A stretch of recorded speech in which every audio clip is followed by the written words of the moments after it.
Esse conjunto de valores levou você ao sócio, levou você ao sucesso da empresa. Ah, claro, eu sou muito sortudo. Teve coisas que eu fiz legais ao longo do caminho, mas eu tenho que ser muito grato, né, a todo esse patrimônio que eu herdei de valores bons. Eu recebi essa educação, não foi mérito meu, eu recebi isso.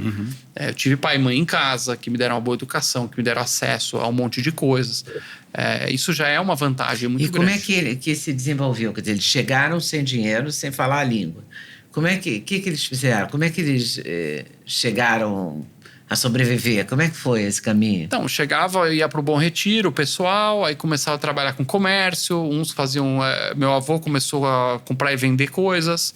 Já na Europa, depois da guerra, quando saiu do campo de concentração, ele já fazia comércio entre a zona russa e a zona americana, né? A Alemanha perdeu a guerra, os russos entraram por um lado, os americanos por outro. E aí ele contava que ele ia lá no lado russo e dava um cigarro americano e trocava por uma vodka. Aí ele pegava a vodka e ia pro lado americano. Falava, tô com uma vodka russa aqui, para trocar por 3 cigarros. Aí os 3 cigarros voltavam pro russo, trocava agora por 10 vodkas. Genial isso. Então ele ia, né, achando as brechas, então entendendo o que é valor. Porque o comércio é uma coisa muito bonita. Nós no Brasil, a gente tem aqui um paradigma, né? Às vezes um lado da extrema esquerda que traz de que o comércio é feio, que o capitalismo é ganancioso. O comércio é você entender o que é valor para o outro e gerar valor, né? Você, Leda, quando você entrou na loja e viu esse lindo brinco que está aí, você gostou do brinco. E você falou, cara, vai me dar satisfação ter esse brinco. E você entregou o seu dinheiro que você ganhou trabalhando para o cara da loja. Sim. E aí você saiu mais satisfeita porque senão você não teria feito essa troca. Sim. E ele também saiu mais satisfeito. Os dois prosperaram com esse comércio. E meu avô, ele era um gênio do comércio. O comércio é muito bonito, né? Mas ele é amaldiçoado, assim, um pouco pela esquerda, né? Mas são pessoas que não entendem nada de gerar riqueza. São pessoas que sabem ter rancor, sabem ter inveja, sabem ter ganância, querer tomar o que o outro produziu, mas não sabem produzir nada. Então, o cara que é rancoroso não sabe produzir nada, ele tem inveja, tem rancor. Ou sabe cutucar os gatilhos certos ali para dividir, conquistar, né? Também tem. Mas eu acho muito bonito essa conquista do imigrante, né? Do judeu, do árabe, do italiano. Do japonês. Eu sou filha de árabe, eu sei como é assim, essa coisa de vender de porta em porta, de ser mascate. Árabes são excelentes comerciantes, entendo perfeitamente isso. Eu não herdei isso, não, mas acho que você herdou, né, esse dom. Eu sou mal de comércio. Não é, mas está aprendendo. É porque você ficou muito tempo como jornalista que não podia fazer propaganda de nada, tinha todo aquele protocolo e tal. Aí depois você também ficou... Mas isso depende, isso não agora, é só... com a Doctors First, você aprendeu a tomar iniciativa para fazer propaganda das coisas. Porque antes eu penava para ela fazer um merchan, porque a gente está junto há 7 anos, mais ou menos. Não, porque é o comércio. Porque eu não sabia. Eu não sabia fazer. Eu não sabia como fazer. Porque eu vivi um tempão, né, numa televisão que não tinha nenhum comercial. Aliás, o ideal do jornalista é que não tenha mesmo comercial, que ele faça o jornalismo limpo, sem comércio. Ou depende, se for fazer o comércio, que faça de forma franca, clara. Não, claro, transparente. A transparência que eu acho que falta hoje em dia muito, também nesse sentido, né? Mas tudo é um comércio, Leda, porque pensa o seguinte, você tem uma audiência, sabe? Qual é o seu dom? Você cria conversas engajadoras e incríveis que as pessoas querem assistir.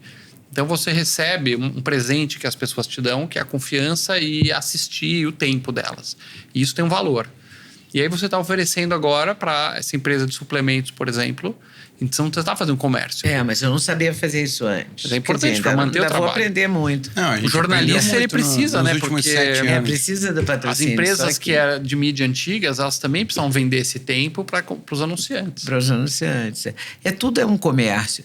Mas há um orgulho assim do bom comerciante. O sujeito que é do ramo, ele tem orgulho do negócio, né? Muito. Como o industrial tem orgulho da sua criação. Ele tem prazer ao negociar. Você é um cara que tem prazer em negociar coisas. Tem muito prazer em criar negócio novo, desenhar operações que vão agregar valor. O que você gosta mais no seu trabalho? É criar negócio novo? Olha, na escala de mais prazeroso para o mais dolorido, com certeza... tá com o time, fazer coaching, entender, escutar, ver quem está fazendo um grande trabalho está no topo, e trazer negócios novos está no topo. E na parte de baixo, do mais dolorido, é lidar com o custo Brasil. Lidar com o Estado, lidar com problemas, lidar com burocracias, regras querendo atrapalhar. Então, isso é... Regras que são mutantes, né? Quando você acha que entendeu tudo, acontece uma outra coisa que... Você tem um projeto, você precisa produzir, aí de repente você tem um prazo para entregar o produto e tem uma greve na Receita Federal e aí o porto fica parado e você não consegue liberar uma mercadoria. Você pagou a mercadoria e aí você não consegue liberar porque está em greve. E aí você não consegue vender, você não consegue pagar o teu fornecedor. Pagar. Teve caso que eu estava fabricando para um órgão público. Então, imagina, eu tinha que entregar eu tinha um computador, eu ganhei uma licitação, eu tinha que entregar um lote pequeno para um órgão público e eu não estava conseguindo entregar porque outro órgão público estava em greve. Aí eu estava pagando o meu fornecedor, porque eu precisava quitar. Os impostos todos eu tenho que pagar antes do fiscal apreciar a questão. Então, eu paguei o produto, paguei todos os impostos, bloqueado na greve, pagando a armazenagem do produto parado no porto e pagando multa para o órgão público aqui porque eu estou atrasando a entrega. Entregou. Então é desesperador. É de enlouquecer uma pessoa, né? E o imposto, se você não pagar, você vai preso, você paga a multa. E se o governo te deve, se um órgão público te estiver devendo, esquece. Eu tenho uma prefeitura que está há 7 anos me devendo e que não paga e eu não posso fazer nada. Nada? Fica na fila, né? Fica na fila para dia te pagam. Aí os caras, depois de anos, te dão um precatório. Você pode vender o precatório para um banco. Já mudou até o partido da prefeitura. Mudou tudo. Mudou o prefeito, mudou o partido do prefeito, mudou tudo. Aí eles te dão um precatório, que é um papelzinho falando assim, ó, devo, não nego, pago quando puder. Aí você fica com esse papel, o que eu faço com isso? Eu posso pagar meus funcionários com isso? Não posso pagar nada. Então, esse é o Brasil, que as pessoas não têm ideia. Por 20% para um banco qualquer que esteja disposto a comprar. Aí um investidor que tem tempo, que sabe que vai esperar 20 anos para isso, compra esse papel por uma fração do preço. Então, tem casos como esse, dá para ficar assim, até amanhã falando aqui. Outra interessante aqui, eu tive com uma empresa, outra empresa japonesa, não a mesma do outro caso. Eu estava falando com a área jurídica. E aí ela estava falando de processos trabalhistas. Então a empresa é o seguinte, ela tem 10 mil funcionários no Brasil, 10 mil no Brasil, e tem 100 mil funcionários no Japão. Empresa japonesa, gigante, muito séria, muito certinha, tudo assim nos conformes. No Japão ela é 10 vezes maior. Então 100 mil pessoas no Japão, 10 mil no Brasil. No Brasil ela tem 500 processos trabalhistas. E no Japão tem um. Então, imagina para explicar para os japoneses que eles nunca ouviram falar de processo trabalhista. Eles falam, cara, você vem aqui, você trabalha, eu te pago tudo certinho, a gente não é sacana, que é uma empresa super séria. E teve um caso, lá sei lá por que no Japão. E aí eles recebem o relatório do Brasil que tem 500 pessoas processando a empresa. Como é que... Imagina para os gringos entenderem isso. Eles têm mais processos no Brasil do que no planeta Terra inteiro somado. Por que isso? Porque o brasileiro age de má fé? Porque se a empresa é séria... Acho que é um mecanismo de incentivos, a estrutura mesmo, o hardware que está com problema. Tem duas possibilidades lógicas, né? Vamos pensar junto também, aqui. Né? Quais são as duas possibilidades lógicas? A primeira possibilidade lógica é que esses japoneses, eles são todos certinhos no mundo inteiro, então eles não têm processo em lugar nenhum do mundo, tudo certinho. E esses mesmos japoneses, quando são transferidos para o Brasil, deu a louca no Japa. Magicamente, o cara no México é certinho, na Itália é certinho, no Japão é certinho, na Índia é certinho, tudo. Mas esses japas, porque eles é tudo japoneses que tocam aqui, vem do Japão, né? Magicamente o cara chega no Brasil e fica malvado, fica sacana, quer explorar os brasileiros, e aí os brasileiros se defendem justamente com a nossa justiça trabalhista. Isso é uma possibilidade. Acho que a chance é meio baixa. A outra possibilidade é que isso aqui é um hospício.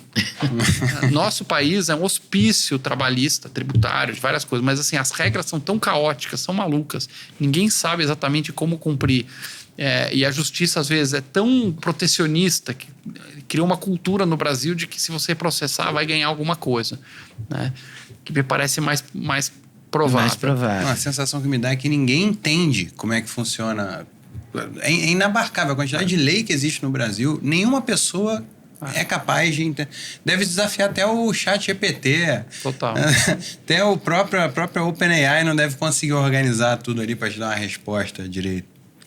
O Brasil é muito especial mesmo. Não é como a gente fala do Rio de Janeiro. O Rio não é para amadores. O Brasil não é para amadores. O Rio é Brasil hardcore. É o puro hard. É uma loucura. Rio e Bahia mas são tudo estados que o poder Brasil público, né? É muito complicado. E aí, gostou desse corte? Gostei muito, mas eu acho que vocês devem assistir a entrevista completa, que está no YouTube, Leda Nagli, esperando por você. Essa série Hoje Nagli, o Encontro de Gerações, está imperdível. Vale a pena conferir, hein? Com certeza, se Deus quiser.